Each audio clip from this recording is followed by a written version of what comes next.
world's most powerful leaders have met in Johannesburg for the G20, looking at South Africa, looking at Africa alive with possibilities. This is the road to G20. I'm Ray White. The G20, represented here by almost 20 nations, 85% of the world's GDP right here, representing 2/3 of the population of planet Earth, and also as well 3/4 of trade, also under one roof right here. And a joint declaration in the United States saying that they didn't really want to play parts, but you've got this overall and universal declaration. And then, of course, other countries taking part. I chatted to the British High Commissioner to South Africa, Antony Phillipson, and I asked him, what exactly is the UK looking to get out of the G20? Here's that interview. This is such a significant historic moment. The first time the G20 Summit has been hosted in Africa. And that actually, I think, is a really good jumping off point for your question, which is, as we think about the challenges that the world faces, whether it's climate, global health, pandemics, inequality and unemployment, we have got to find ways of solving these issues in a way that no one is left behind. We live in a world where different groups, different communities, different countries bear the brunt of the impacts of these issues in different ways. And that, I think, is fundamental to what the G20 is trying to do. How do we work together to find common solutions to those common challenges when no one is left behind? What sense are you getting, though, when it comes to that? I mean, I saw Indonesia earlier on saying, we want to be included as well. A lot of people say it's just a talk shop. Nothing's going to happen. Everyone will go home on Monday. But no. So they could, I think and again, I think it's a fundamentally important question. I mean, Indonesia, of course, was the G20 chair 3 ago. So we've had Indonesia, India, Brazil, South Africa. And again, I think one thing that South Africa has always felt is significant, and I would agree with them, is that they come at the end of a run of global South presidencies of the G20. They have set the agenda. They have convened the discussion for the last 4 or 5 years. Now the G20 will return to the global north, but I think it's important that that doesn't mean that the agenda and the priorities of the global south get pushed to one side. But then absolutely crucially, as you say, on Monday morning, the hard work begins, taking the declaration, the political commitments made within it by the leaders here in Johannesburg today, and turning it into reality.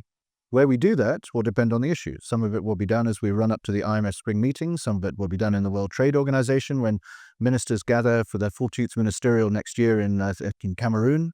Others, there will be other fora where we do it. But the key thing is where do we take that political commitment, turn it into reality on the ground that actually has an impact on the lives of the people today? Yeah, the just energy transition. That's what we're having here at the moment. We need to make sure our renewable energy works. But it's not just us, it's Africa and the rest. Is this being carried out now? Is the money there? Is the political will there?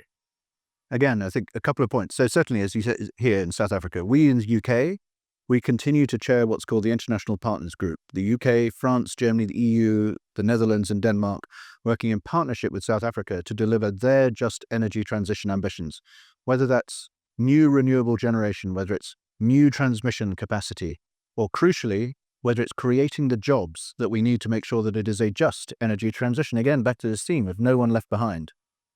What that looks like in different countries will depend on the circumstances there, but I think the principles, which is that there needs to be a partnership between the developed world and the developing world, we need to put our finance and support in, we need to put our technical expertise in, our companies need to invest in this as well. The likes of British International Investment, who just the other day were marking the financial close of their investment in the Red Sands battery energy storage project up in the Northern Cape. This is what the just energy transition looks like in reality. And fundamental to it is making sure that we live up to our commitments to provide the climate finance to make this work. Right. So, of course, the United States, up to now, not coming, or they're going to have their junior representative or whatever it is. Does it really make a difference if one country doesn't come? Because there are other businesses on the ground doing business.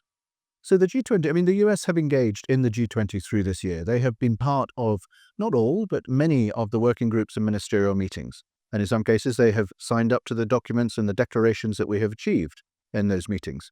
Yes, they're not here for this summit, but they will take over the G20 from the end of tomorrow. We will then take over after them. So we in South Africa and the US will sit together in the Troika. So I think, yes, it is significant that there is one country not here, but the G20 has still assembled. They are still having the conversations that are happening on the big screen behind us. And they have still agreed a document that commits the G20 to working together in partnership on these crucial issues. Yeah. Looking at trade between the UK and South Africa, you would want to be in the top 3. How is trade picking up when it comes to the two countries, your country and South Africa? I would think it's quite healthy. So I think it is very healthy. We have an important trade and investment relationship. South Africa is responsible for 25% of our trade with Africa as a whole. Half of UK investment in Africa is here in South Africa. But one thing the Prime Minister was doing yesterday during his visit to Johannesburg is launching new partnerships with the likes of the Johannesburg Stock Exchange and Telkom. He met a group of business leaders at EY to talk about how we can deepen and strengthen that trade and investment relationship. One thing we are working on with South Africa is a review of the tariffs that continue to exist between us. But one thing we are also working on with South Africa is making a reality of things like the Africa Free Trade, Continental Free Trade Area. These are all going to be good for Africa, but they're also going to be good for the countries and the companies that are invested in Africa, especially here in South Africa. Yeah. When it comes to something like the G20, I mean, this is a golden opportunity just to do business. Like you said, the UK, not next year, but the year after, to tag your it is going to be you. What would you be looking at if you're the host country? What would be some of your top priorities? So I always think there's two strands to a G20. There is taking on what has been done in a few years beforehand. You know, what is it we're picking up? What is it we want to either sustain momentum on, create momentum on, or what is it we want to sort of evolve? I mean, if you take something like AI, which has been a big part of the discussions this year, I don't think it probably was that big of a discussion in the G20s, maybe even as recently as 5 years ago. It's certainly going to be in 2027. I'm absolutely sure of it, and not just because of the conversations that my governments have convened over the last few years on things like AI safety. And then there's the G20 when it comes together inevitably as a group of leaders coming together, they will talk about the issues of the day, whether they talk about that in the plenary or they talk about it in the margins, as we are seeing the countries getting together today to talk about, how we deliver on our commitment to Ukraine to support their ambitions, their totally legitimate ambitions for peace and security in their country. The G20 always is a forum to bring those conversations to the boil as well.